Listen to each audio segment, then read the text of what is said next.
आजभन्दा 16 वर्ष अगाडि 2009 सालमा नेपालको राजधानी काठमाडौँको सबैभन्दा ठुलो क्याथोलिक धर्ममण्डली दि अजम्पसन चर्चमा एउटा अत्यन्तै दुःखद घटना घट्न गएको थियो। एक दिन त्यहाँ मिस्सा चलिरहेको बेलामा अचानक एउटा बमको विस्फोटन भयो।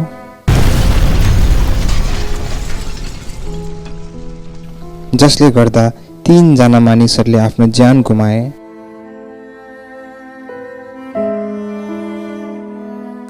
र धेरै जना घायल भए। ज्यान गुमाउने 3 जना मध्ये एक थिइन् 15 वर्षीय सेलेस्टिना जोसेफ र अर्को थिइन् उनकै माता जोसेफिन जोसेफ। सेलेस्टिनाका पिताले त्यस घटनामा आफ्नो छोरी र आफ्नो श्रीमती 2 जनालाई नै गुमाए।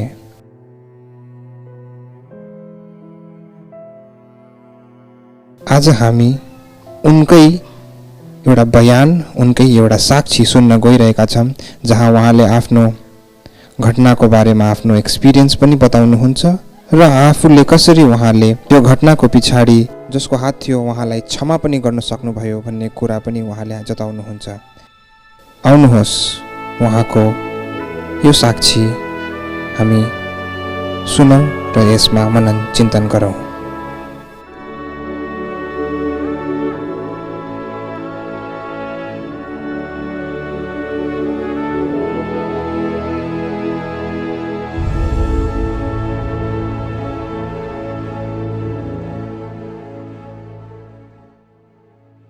म एउटा क्रिस्चियन परिवारमा जन्मिएको व्यक्ति हुँ। तर पनि मैले एउटा अहिलेको अवस्थामा मैले सोच्दाखेरि त्यतिखेर म एउटा क्रिस्चियन परिवारमा जन्मिएर पनि एउटा क्रिस्चियन हुन सकिरहेको थिएन।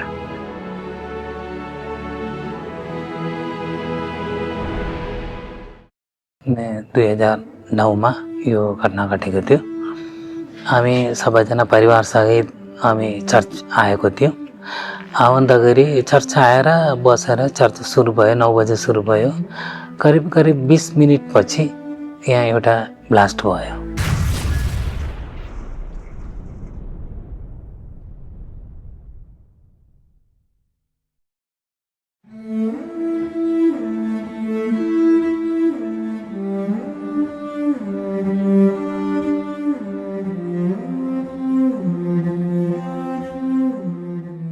त्यसमा मेरो नजिकै मेरो छोरी लडिरहेको थियो भने मेरो श्रीमतीले आगोले घेरिरहेको थियो। हेर्दाखेरि छोरी त्यही स्पटमै बितिसकेको थियो।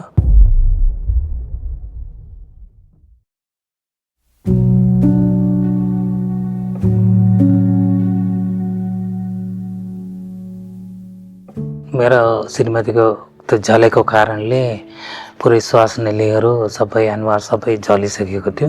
8 दिनसम्म ऊ आइसियुमा रह्यो। आइसियुमा रहेर 8 दिनपछि उसको मृत्यु भयो।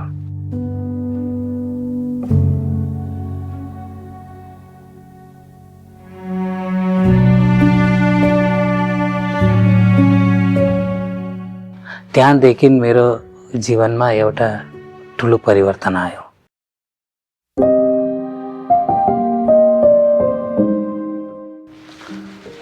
मेरो नाम बालन जोसेफ हो। म भारतको केरला राज्यबाट आजको 35 वर्ष पहिले म नेपाल आएको हुँ। नेपाल आएर काम गर्दै अब यही नेपाली एउटा महिलासँगै मैले बिहा गर्नु पर्यो। बिहा गरेर यही जीवन बिताइरहेको थिएँ। अब म एउटा क्रिस्चियन परिवारमा जन्मिएको व्यक्ति हुँ। तर पनि मैले एउटा अहिलेको अवस्थामा मैले सोच्दाखेरि त्यतिखेर म एउटा क्रिस्चियन परिवारमा जन्मिएर पनि एउटा क्रिस्चियन हुन सकिरहेको थिएन।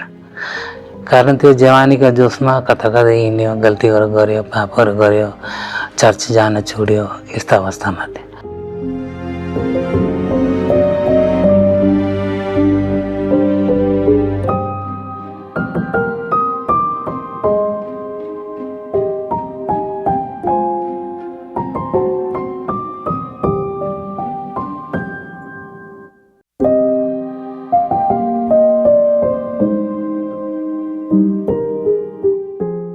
त्यसपछि मैले यहाँको एकजना केटीसँग बिहा गरेको थिएँ। बिहे गरिसकेपछि ऊ आफै चर्च जाने मन गर्दाखेरि ल हुन्छ जाउँ। ऊ एउटा हिन्दू परिवारबाट थियो अनि चर्च जाउँ भनेर मलाई आफै लगेको थियो। अब त्योदेखि हामी चर्च जान थाल्यौँ। चर्च जान थालेपछि हाम्रो पहिले एउटा छोरीको जन्म भयो। जन्म भएपछि हाम्रो अब दुःखमै बितिरहेको थियो। कारण जुन ठाउँमा म काम गरिरहेको थिएँ यहाँको इन्डस्ट्रिजहरू सबै प्रायः जसो बन्द भइसकेको थियो। बन्द भइसकेपछि धेरै दुःखमा बितिरहेको थियो।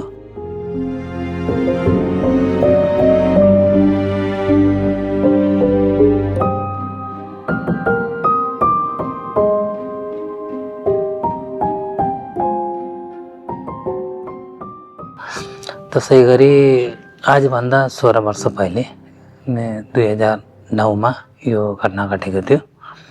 हामी सबैजना परिवारसहित हामी चर्च आएको थियौँ। आउँदाखेरि चर्च आएर बसेर चर्च सुरु भयो। 9 बजे सुरु भयो। करिब 20 मिनट पछि यहाँ एउटा ब्लास्ट भयो।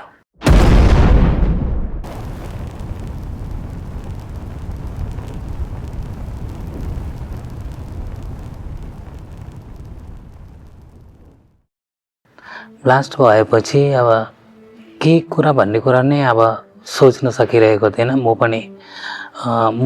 त्यो ब्लास्ट भएपछि म होसमा आएँ। होसमा आउँदाखेरि चर्चभरि धुवै थियो। सबैजना चर्चबाट बाहिर निस्किसकेका थियो। त्यसमा मेरो नजिकै मेरो छोरी लडिरहेको थियो भने मेरो श्रीमतीले आगोले घेरिरहेको थियो। अनि त्यस्तो अवस्थामा पनि उसले समात्न जाँदाखेरि त्यस्तो अवस्थामा पनि उसले मेरो छोरीले सम्हाल्नु भनेर भनेको थियो।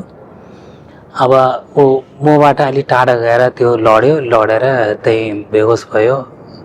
अनि धेरैजना सिस्टरहरू हामीले चिनेको एमसी सिस्टरहरू थियो।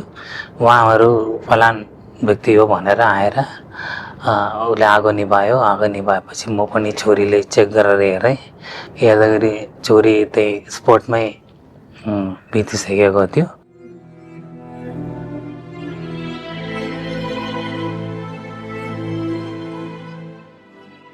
अनि म सँगै नजिकै पटनाबाट आएको एउटा परिवारको नानीहरू थियो 2 जना।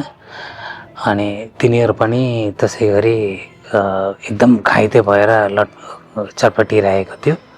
उहाँको परिवारहरूलाई सम्हालिरहेको थियो।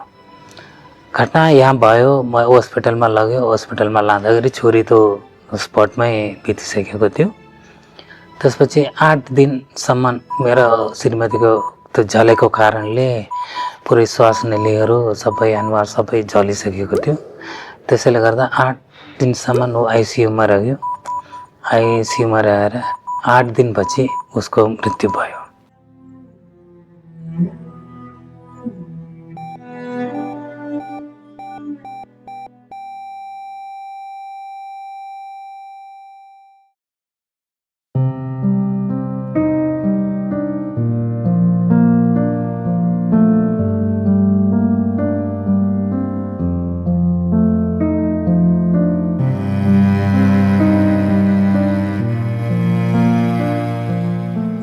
यहीँ बसिरहेको थियो। अनि वास्तवमा यहीँनिर ब्लास्ट भएको थियो। एउटा ब्यागमा प्रेसर कुकर बम थियो। अनि प्रेसर कुकर बमसँगै पेट्रोल पनि थियो। त्यो पेट्रोलले गर्दा नै यहाँ धेरै क्षति भएको थियो। पेट्रोलले आगो लागेर क्षति हुन पुगेको थियो। 13 जना यहीँनिर थियो। त्यो 2 जना पटनाको जुन 2 जना नानीहरू यहीँ बसिरहेको थियो। अनि मेरो छोरी मेरो श्रीमती यसको पछाडि म यहीँ बसिरहेको थिएँ। यहीँनिर मेरो छोरीको अगाडिपट्टि त्यो ब्याग थियो।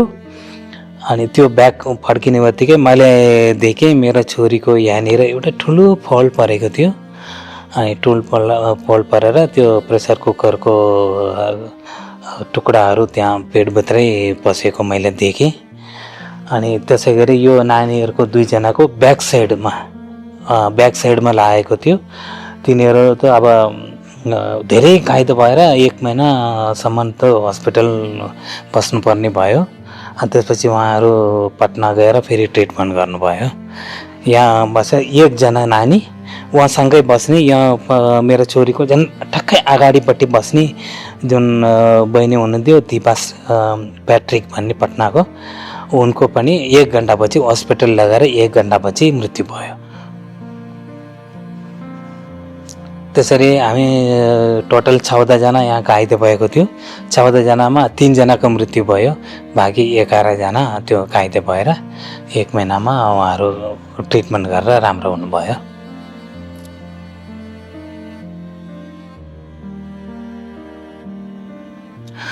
मृत्यु भएपछि मैले के सोच्न सकिरहेको थिएन।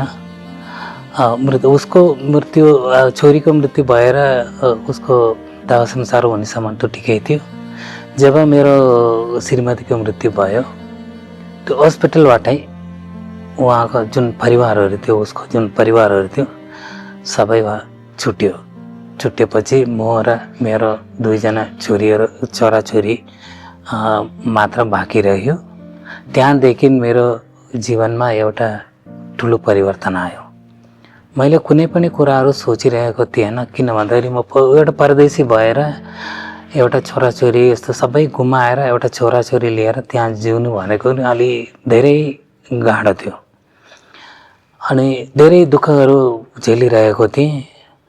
भन्दाखेरि 1 महिनापछि, त्यसको 1 महिनापछि यो घटना घटेको, मेरो श्रीमती बितेको 1 महिनापछि मेरो जीवनमा एउटा ठुलो परिवर्तन आयो। ठुलो परिवर्तन भन्दाखेरि म आफै पनि विश्वास गर्न नसक्ने गरी एउटा परिवर्तन आयो।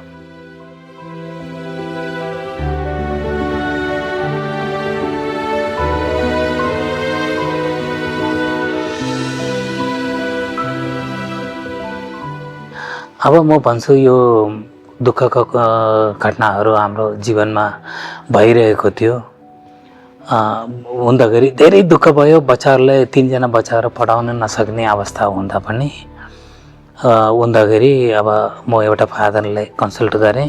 फादर, मलाई यस्तो प्रब्लमहरू भइरहेको छ हाम्रो परिवारमा, म नसक्ने भएँ, अब के गर्ने भनेर कुरा गरेको थिएँ। कारण मेरो लाइफ भनेको मेरो घर र म काम गर्ने क्षमता बाहेक अरू कुनै पनि संसार मैले देखेको थिएन। अरू संसारको बारेमा मैले सोच्नु पनि सकिरहेको थिएन।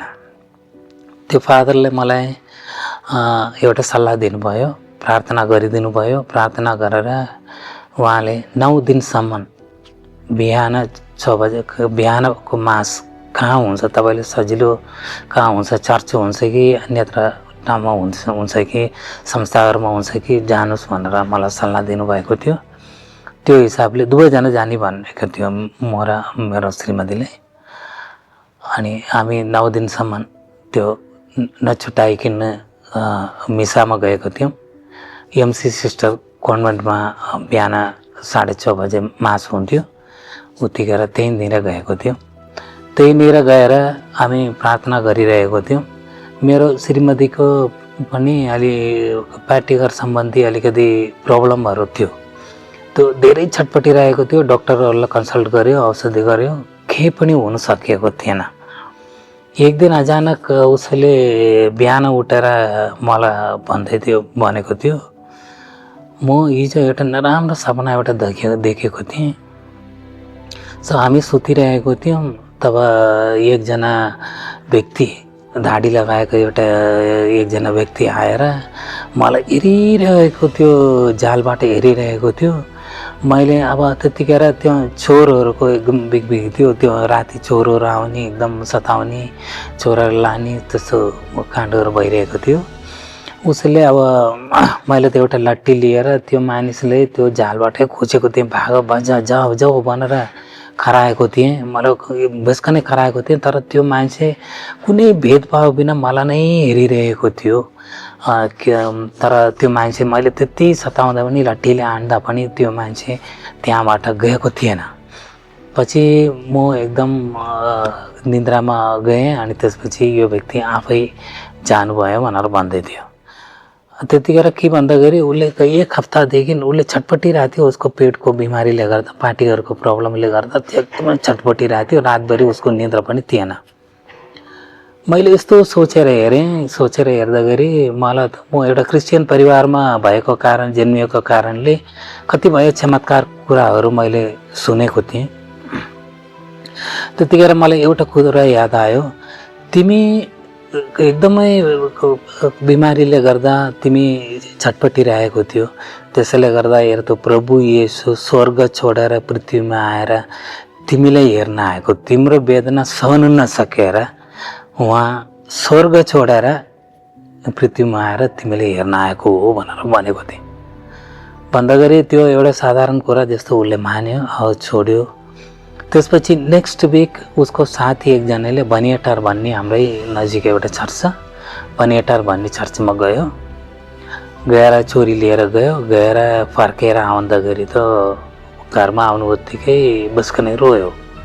रुँदाखेरि किन रोएको के भयो भन्दाखेरि उसले एउटा कुरा मलाई भनेको थियो। म पनि त्यो चर्च गएको थिएन, ऊ पनि पहिलोचोटि त्यो चर्च गएको थियो। हेर्नु, मैले राति त्यो सपनामा देखेको व्यक्ति त्यही पो रहेछ, उहाँको फोटो हाम्रो त्यो बनियाटार चर्चमा रहेछ भनेर भन्ने कुरा भनेको थियो।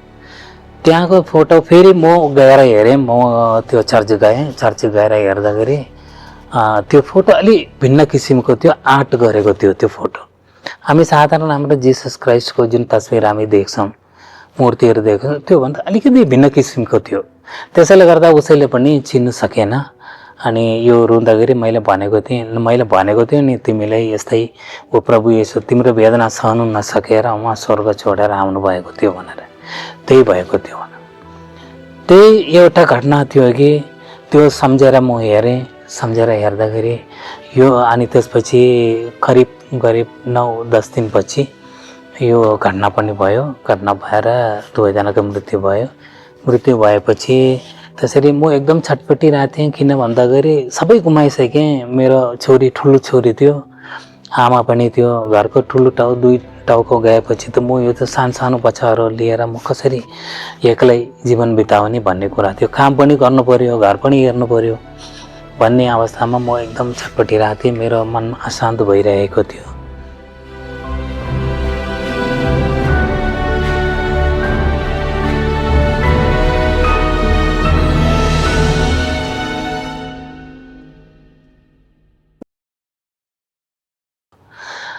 त्यसै गरी ठ्याक्कै 1 महिनापछि अचानक मेरो दिमागमा मनमा एउटा भजन, प्रभुको भजन आयो। त्यो भजन मैले सानो बेलामा पढेको थिएँ।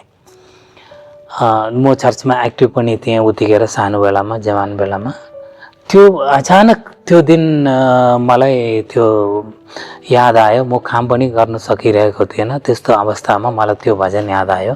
मलाई अहिले त्यो भजन याद आउँदाखेरि त्यो भजन कस्तो थियो भन्दाखेरि, म तिमीहरूको निम्ति एउटा योजना बनाएको छु, त्यो योजना तिम्रो विनाशको निम्ति होइन, तिम्रो भलाइको निम्ति हो भन्ने त्यो भजन मलाई याद आएपछि त्यो भजनले मेरो जीवनमा ठुलो परिवर्तन ल्यायो। ठुलो परिवर्तन के भन्दाखेरि, मैले वास्तवमा यही मेरो लागि नै प्रभु येशूले यो भजन दिनुभएको रहेछ।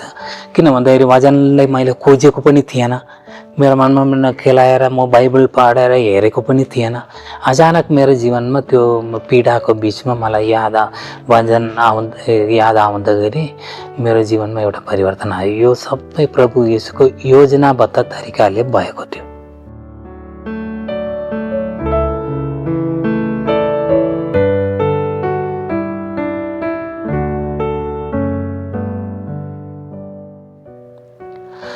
त्यसैले गर्दा मैले दुःखी हुने कुनै आवश्यकता मैले देखेन। किन भन्दाखेरि प्रभु येशू आउनुभयो। त्यो एउटा हाम्रो के भन्दाखेरि एउटा पवित्र दिन थियो, पवित्र आत्माको दिन थियो। पवित्र आत्मा प्रभु येशूमाथि ओर्लिने दिन थियो त्यो बम ब्लास्ट भएको दिन। अनि मैले यही सोचेर आश्वासन लिएँ कि पवित्र आत्मा ओर्लिएर आयो, मेरो छोरीलाई आफ्नै हातमा लिएर गयो त्यही दिनमा।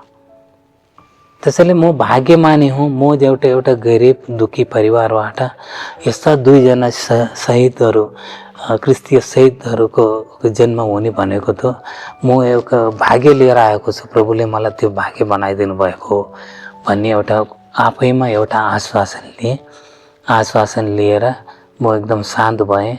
मेरो दुःखहरू अलिअलि हट्न थालेपछि म सोचेँ म त खुसी छु, किन भन्दाखेरि प्रभु यसैले मलाई यसको योग्य बनाउनु भयो। किन भन्दाखेरि मेरो एउटै परिवारबाट दुईवटा शहीद क्रिस्चियनहरूको निम्ति जन्मिनु भनेको त प्रभुले दिनुभएको एउटा अनुग्रह हो भनेर मैले आफैमा एउटा विश्वास गरेर म हालिहाली बोल्न थालेँ अनि हाँस्न थालेँ, हाँसेर बोल्न थालेँ, सबैसँग गुलमेल गर्न थालेँ। म यो चर्च सम्बन्धी कामकाजहरूमा पनि म गुलमेल हुन थालेँ।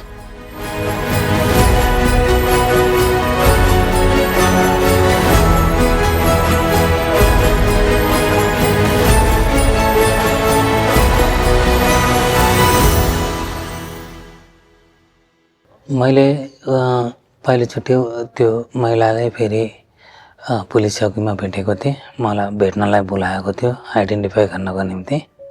त्यतिखेर मैले के बोल्न सकिरहेको थिएन। अनि अर्कोचोटि मैले त्यो महिलालाई मैले अदालतमा भेटेको थिएँ। अदालतमा भेट्दाखेरि मैले भनेको थिएँ म तपाईँको निम्ति प्रार्थना गर्छु अनि तपाईँले म माफ गर्दैछु, तपाईँले गर्नुभएको के हो तपाईँलाई थाहा छैन, त्यसैले तपाईँको निम्ति प्रार्थना गर्दैछु। त्यतिखेर उसले मलाई चिनेको थिएन।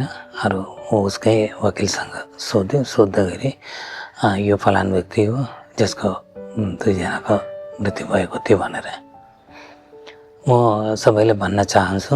किन भन्दाखेरि हाम्रो जीवनमा यस्तै दुःख कष्टहरू आइरहन्छ, पीडाहरू आइरहन्छ, तर हामी डराउनु हुँदैन। प्रभु येशू सधैँ हामीसँगै हुनुहुन्छ। हामीले हरेक ठाउँमा हामीले सहायता गर्नुहुन्छ, हामीले शक्ति प्रदान गर्नुहुन्छ, सबैलाई माफ गर्ने एउटा अनुग्रह हामीले दिइराख्नुहुन्छ भनेर म तपाईँहरूलाई भन्न चाहन्छु।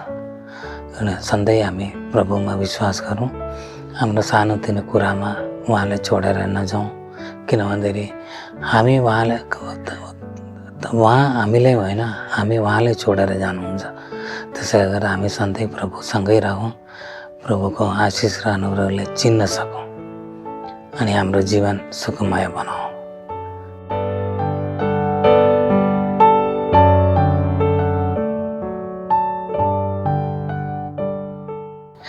अब मलाई सहायता गर्ने भनेको हाम्रो केरलाको फादरहरू सिस्टरहरू हुनुहुन्थ्यो, मलाई सहायता गर्नुभयो। मेरो पढाइको कुरामा पनि एकजना फादर हुनुहुन्थ्यो, फादर प्रयास बर्मन, उहाँ केरलाबाट हुनुहुन्थ्यो। अनि मेरो दुःख सबै उहाँहरू तपाईराख्नु भएको थियो, सुरुदेखि नै थाहा हुन्थ्यो उहाँले बच्चाहरूको पढाइको निम्ति पनि मलाई सहायता गर्नुभयो। त्यसरी मेरो जीवन बिताइरहेको थियो। मेरो परिवारसँग पनि सबै मैले छुट्टिसकेको थिएँ। आज म जुन कुरा लिएर म दुःखी थिएँ, तर यो आश्वासन लिएर म आज खुसी छु कि प्रभु येशूले मलाई जुन अनुग्रहहरू दिनुभयो त्यसलाई म अँगालेर राख्छु।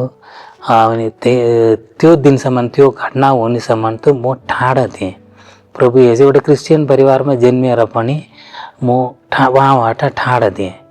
तर त्यो दिनदेखि प्रभुले मलाई आफूसँग लिनुभयो, आफ्नो छोरा हुने एउटा योग्य बनाउनु भयो र मलाई अँगालेर राख्नुभयो, मेरो दुःखमा साथ दिनुभयो। मैले कतिपय कुराहरूमा उहाँसँग प्रार्थनामा सधैँ हामी बसिरहेको थियौँ, म र मेरो 2 जना बच्चाहरू।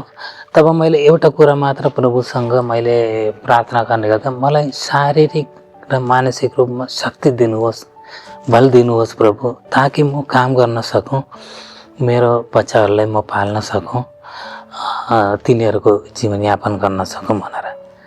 तर प्रभुले मलाई दिनुभयो कि भन्दाखेरि शक्ति मात्र दिनु भएन, उहाँले यस्तो अनुग्रह दिनुभयो कि म त्यसको योग्य पनि थिएन।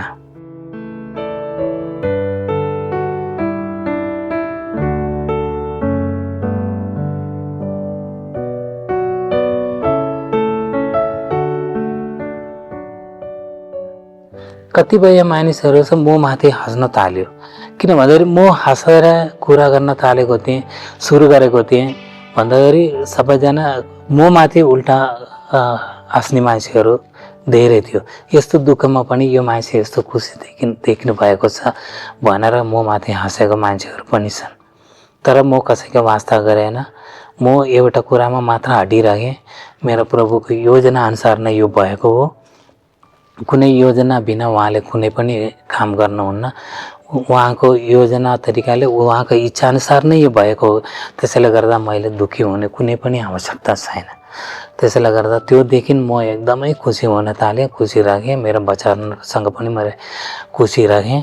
आज म यस्तो अवस्थामा छु कि प्रभुले मैले जुन मागेको भन्दा पनि धेरै, जुन कुराको म योग्य नै थिएन त्यस्तो अनुग्रहहरू मलाई दिएर मलाई सम्हाल्नु भएको छ। आज पनि कहिलेकाहीँ उहाँले बिर्सेर कतिपय नराम्रो गलत कामहरू पनि गर्छु, तर पनि उहाँले मलाई छोड्नुहुन्न।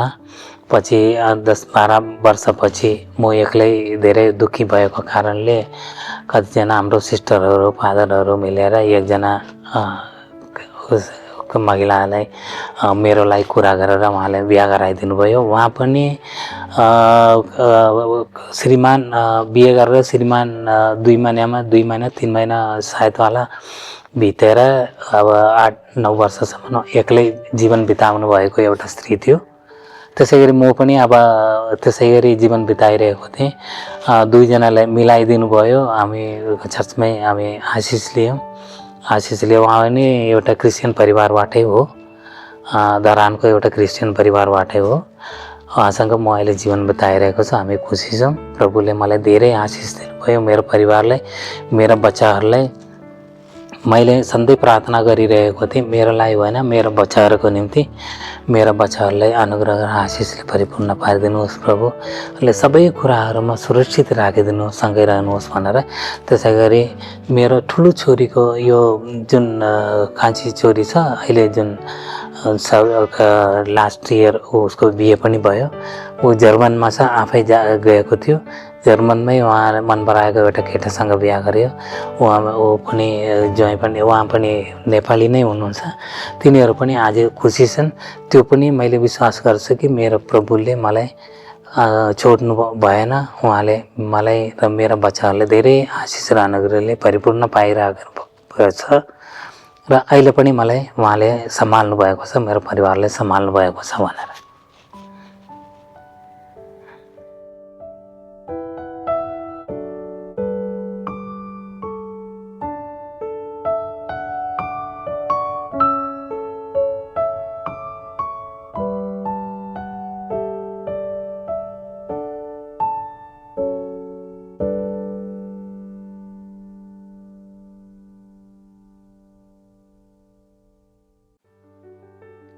ख्रिस्टमा मेरा प्यारा भाइ बहिनीहरूलाई जिसु बढाई। आउनुहोस् र मारिया भिजन इन्डिया परिवारको हिस्सा बन्नुहोस्। तपाईँको आत्मालाई पोषण दिने र तपाईँलाई परमेश्वरको नजिक ल्याउने दैनिक आध्यात्मिक कार्यक्रमहरूको लागि हामीलाई युट्युब र इन्स्टाग्राममा फलो गर्नुहोस्। पवित्र मिस्सा र आराधनाको लागि हरेक दिन हामीसँग जुड्नुहोस् र हाम्रो शक्तिशाली मध्यस्थ प्रार्थना कार्यक्रम चेन अफ लभ सोमबारदेखि शुक्रबार साँझ 6 बजे नछुटाउनुहोस्। हाम्रा सबै प्रत्यक्ष कार्यक्रमहरू केबल टिभीमा पनि हेर्न सक्नुहुन्छ। ह्याथवे टिभी च्यानल नम्बर 23 र डेन टिभी च्यानल नम्बर 131 मा, ताकि सबैले आफ्नो भाषामा ख्रिस्टको प्रेम र शान्ति अनुभव गर्न सकुन्। माता मरिया सधैँ तपाईँसँग रहून्। हामीलाई फलो गर्नुहोस्, आशिषित रहनुहोस् र चारैतिर ख्रिस्टको ज्योति फैलाउनुहोस्।